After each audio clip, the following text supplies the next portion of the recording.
बहुत समय पहले की बात है। एक छोटे से गांव में एक कारीगर रहता था जो लोहे का काम करता था। उसके साथ उसका एक जवान बेटा भी था। एक सुबह लड़का अपने पिता के पास आया और बोला, बाबा, मेरे लिए एक ऐसा हथियार बनाइए जिसकी धार बिजली की तरह तेज हो। बूढ़े कारीगर ने अपने बेटे की ओर देखा और कहा, बेटा, ऐसे खतरनाक औजार अच्छे नहीं होते। पहले यह बताओ कि तुम्हें इसकी जरूरत क्यों है। लड़के ने कोई सीधा जवाब नहीं दिया। उसने बस यही कहा, बाबा, मुझे यह चाहिए बस। बेटे के बार बार जिद करने पर पिता ने आखिरकार एक तेज धार वाली छुरी तैयार कर ली। जैसे ही यह हथियार लड़के के हाथ में आया, उसका व्यवहार पूरी तरह बदल गया। वह अपने बाप को डराते हुए बोला, अब सुनो बाबा, तुम्हें फौरन राजमहल जाना होगा और वहां की राजकुमारी से मेरे लिए विवाह का प्रस्ताव रखना होगा। अगर तुमने ऐसा नहीं किया तो मैं इस हथियार से तुम्हारी गर्दन उड़ा दूंगा। बूढ़े लोहार के पैरों तले जमीन खिसक गई। उसका बेटा पागलों जैसा व्यवहार कर रहा था। लोहार को अपने उस फैसले पर बहुत पछतावा हुआ जब उसने बेटे को यह छुरी बनाकर दी थी। अब वह सोचने लगा, मैं क्या करूं? एक तरफ राजा है जो मुझे मरवा देगा, दूसरी तरफ यह पागल बेटा है जो मुझे मार डालेगा। दोनों तरफ मौत ही मौत है। काफी देर तक विचार करने के बाद उसने निर्णय लिया, चलो, कम से कम राजा के सामने मरूंगा तो इज्जत के साथ मरूंगा।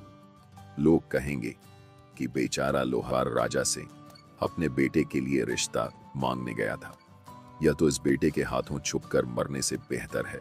एक दिन हिम्मत जुटाकर लोहार राजमहल पहुंचा। वहां जाकर उसने राजा से अपने बेटे के लिए राजकुमारी का हाथ मांगा। यह सुनकर राजा का खून खौल उठा। एक मामूली कारीगर होकर तुम्हारी हिम्मत कैसे हुई मेरी बेटी का रिश्ता मांगने की? मुझे अभी सैनिकों को बुलाकर तुम्हारा सिर कटवा देना चाहिए। लेकिन राजा का मंत्री बुद्धिमान था। उसने राजा के कान में धीरे से कहा, महाराज, अगर आपने इसे यहीं मरवा दिया तो लोग तरह तरह की बातें बनाएंगे, हमारी बदनामी हो। बेहतर यही है कि हम इससे कोई ऐसा सवाल पूछें जिसका जवाब यह कभी नहीं ढूंढ पाएगा। बिना हाथ गंदे किए काम हो जाएगा। फिर मंत्री ने लोहार से कहा, देखो भाई, हम तुम्हारे बेटे से राजकुमारी का विवाह करने को तैयार हैं, मगर एक शर्त है, तुम्हारे बेटे को कोई ऐसा काम करके दिखाना होगा जो आज तक किसी ने न किया हो और नहीं देखा हो। लोहार ने राहत की सांस ली कि कम से कम उसकी जान तो बच गई। वह वापस घर लौटा और भगवान का शुक्र अदा किया। घर पहुंचकर उसने अपने बेटे को सारी बात बताई। दोनों ने गांव छोड़ने का फैसला किया और इस शर्त को पूरा करने के लिए यात्रा पर निकल पड़े। चलते चलते वे एक घने जंगल में पहुंचे। वहां उन्होंने एक अजीब दृश्य देखा। एक आदमी शीशम के पेड़ के नीचे बैठा था। चारों ओर पीले फूल बिखरे थे। उस आदमी ने अपनी टोंग को आग में डाल रखा था और उसके पैर से लपटें निकल रही थीं। एक कढ़ाई में तेल उबल रहा था और वह आदमी पकौड़े तलकर खा रहा था। यह विचित्र नजारा देखकर दोनों बाप बेटे के होश उड़ गए। लड़के ने कहा, बाबा, यह काम तो राजा ने कभी नहीं देखा होगा, चलो हम यही सीख लेते हैं। लोहार उस अजीब आदमी के पास गया और बोला, भाई साहब, क्या आप मेरे बेटे को यह कला सिखा सकते हैं? वह आदमी बोला, मैं नहीं सिखा सकता।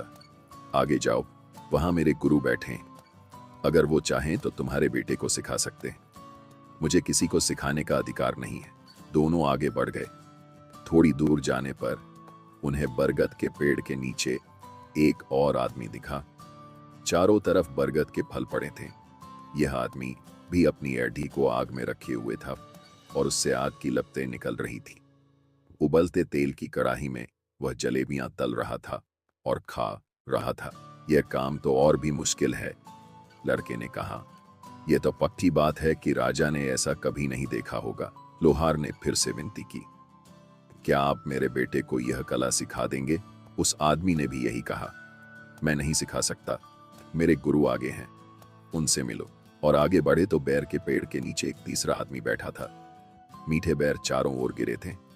यह आदमी भी अपना पैर आग में डाले हुए था और गन्ने के रस से गुड़ बना रहा था। लड़के ने कहा, बाबा, यह तो सबसे कठिन काम लगता है। इस बार जब लोहार ने प्रार्थना की तो वह आदमी बोला, ठीक है, मैं तुम्हारे बेटे को सिखा दूंगा। ये लो चाबी, उस कमरे में अपने बेटे को बिठा दो और बाहर से ताला लगा दो। लोहार ने वैसा ही किया। जब वह अपने बेटे को कमरे में बंद करके वापस आया तो उस आदमी ने चाबी वापस ले ली और कहा, 1 साल बाद आना। लोहार चला गया। कमरे के अंदर लड़का भूखा प्यासा बैठा रहा। पूरा दिन बीत गया पर कोई नहीं आया। जब उसने चारों तरफ देखा तो उसके रोंगटे खड़े हो गए। कमरे में हर तरफ मनुष्यों की हड्डियां बिखरी पड़ी थी। उसने सोचा, मुझसे पहले न जाने कितने लोग यहां मर चुके हैं, अब मेरी बारी है। यह सोचकर वह रोने लगा। रोने के बाद जब उसका मन शांत हुआ तो उसने हिम्मत की। उसने एक नुकीली हड्डी उठाई और दीवार खोदनी शुरू कर दी। रात दिन मेहनत करता रहा। आखिरकार दीवार में इतना बड़ा छेद हो गया कि वह उसमें से निकल सके। जब वह दूसरी तरफ गया तो वहां एक सुंदर कमरा था। कीमती पर्दे लगे थे, कालीन बिछा था। पर्दे के पीछे से किसी की सांस लेने की आवाज आ रही थी। जैसे ही उसने पर्दा हटाया, उसकी सांस रुक गई। एक बेहद खूबसूरत लड़की बिस्तर पर सो रही थी। थोड़ी देर में लड़की की आंख खुल गई। पहले तो वह डर गई, फिर उसने कहा, आओ पास बैठो, बताओ तुम कौन हो और यहां कैसे आए। लड़के ने अपनी पूरी कहानी सुनाई। लड़की ने कहा, बाहर जो आदमी गुड़ बना रहा है वह मेरा बाप है। मैं भी जादू जानती हूँ, तुम चिंता मत करो, मैं तुम्हें जादू सिखाऊंगी। लड़की का जादू उसके पिता से भी ज्यादा ताकतवर था। उसने लड़के को जादू सिखाना शुरू किया, साथ ही उसे अच्छा खाना खिलाती, अच्छे कपड़े देती। 1 साल बीत गया पर लोहार नहीं आया। उसने सोचा कि जब तक बेटा पूरी तरह जादू नहीं सीख लेता तब तक नहीं जाऊंगा। 2 साल बाद लोहार वापस आया। वह आदमी अभी भी वैसे ही बैठा गुड़ बना रहा था। लोहार ने पूछा, मेरा बेटा कहाँ है? आदमी ने कहा, मैं तो यहीं बैठा हूं 2 साल से, मुझे फुर्सत ही नहीं मिली। ये लो चाबी, जाकर देख लो। लोहार का दिल बैठ गया। उसने सोचा कि अब तो बेटे की हड्डियां ही मिलेंगी। कमरे का दरवाजा खोला तो कमरा खाली था। दीवार के छेद से दूसरे कमरे में गया तो क्या देखता है, उसका बेटा और वह खूबसूरत लड़की साथ बैठे हैं। अपने बेटे को जीवित देखकर लोहार की जान में जान आई। उसने बेटे को गले लगा लिया। लड़की ने कहा, अब तुम दोनों के बचने का एक ही तरीका है, तुम रोते पीटते हुए बाहर जाओ और कहो कि मेरा बेटा भूख प्यास से मर गया। मुझे इतनी इजाजत दो कि मैं उसकी हड्डियां कपड़े में बांध कर ले जा सकूं। लोहार ने वैसा ही किया, रोते हुए बाहर आया। वह आदमी बोला, हाँ हाँ ले जाओ, मुझे हड्डियों से क्या करना है। और उसने एक बड़ी चादर भी दे दी। लोहार ने अपने बेटे को चादर में छुपाया और कंधे पर उठा लिया। जाते समय लड़की ने कहा, ध्यान रहे, रास्ते में जादू से कमाई मत करना, नहीं तो मेरे बाप को पता चल जाएगा। लड़की ने लोहार से कहा कि वह भी साथ चले, पर लड़की ने मना कर दिया। लोहार चादर में बेटे को छुपाए निकला। दूर जाकर जब उसने चादर खोली तो दोनों ने भगवान का शुक्र माना।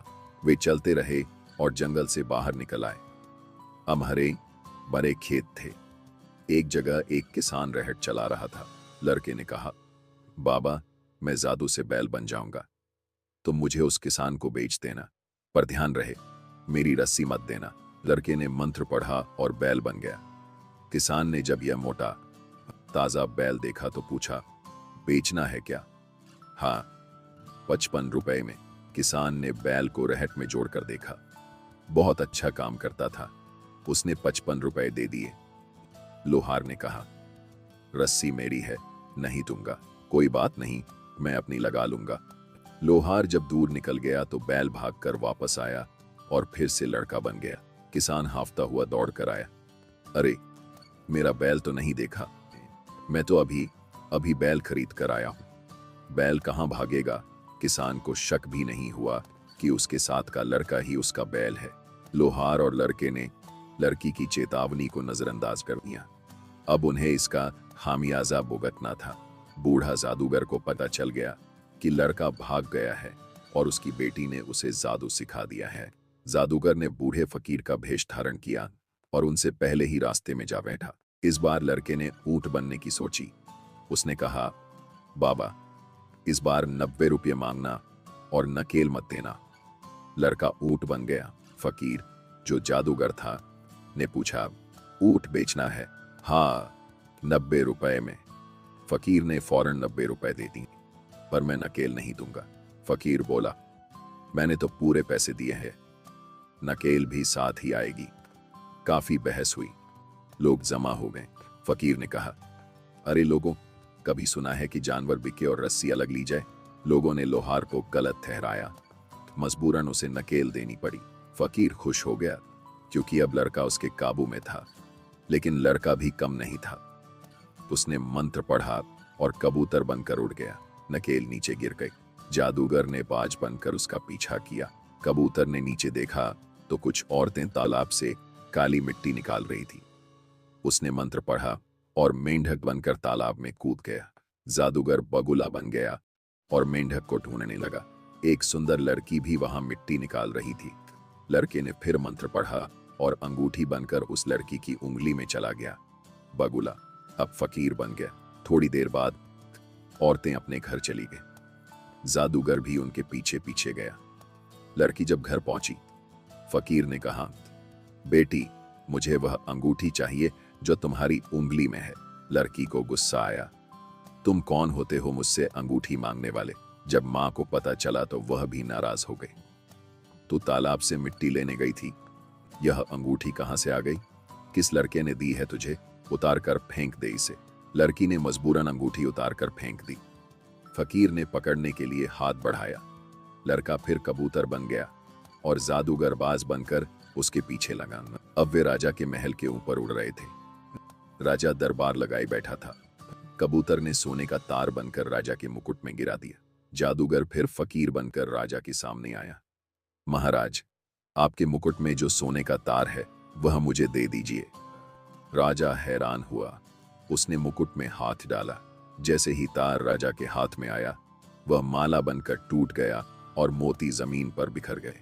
फकीर मुर्गा बनकर मोती चुगने लगा। लड़का तुरंत बिल्ली बन गया और उसने मुर्गे को पकड़कर मार डाला। राजा अवाक रह गया। ऐसा चमत्कार उसने कभी नहीं देखा था। मुर्गे को मारने के बाद लड़का अपने असली रूप में वापस आ गया। उसने राजा को प्रणाम किया। राजा ने पूछा, यह सब क्या है? लड़के ने कहा, महाराज, क्या आपने कभी ऐसा कुछ देखा है? राजा ने कहा, कभी नहीं। तो याद कीजिए अपना वादा। मैं उसी लोहार का बेटा हूं। मैंने आपकी शर्त पूरी करनी है। अब मुझे राजकुमारी से विवाह करने दीजिए। राजा के पास कोई रास्ता नहीं था, उसे हाँ करनी पड़ी। कुछ दिनों बाद धूमधाम से शादी हुई। लोहार का बेटा राजा का दामाद बन गया। चूंकि राजा का कोई बेटा नहीं था, उसने अपने दामाद को उत्तराधिकारी बना दिया। कुछ सालों बाद जब राजा का देहांत हुआ, लोहार का बेटा राजा बना और बहुत अच्छे से राज किया। दोस्तों, उम्मीद है यह कहानी आपको पसंद आई होगी। अपने विचार कमेंट में जरूर बताएं। हमारे चैनल को सब्सक्राइब करना न भूलें। देखने के लिए धन्यवाद।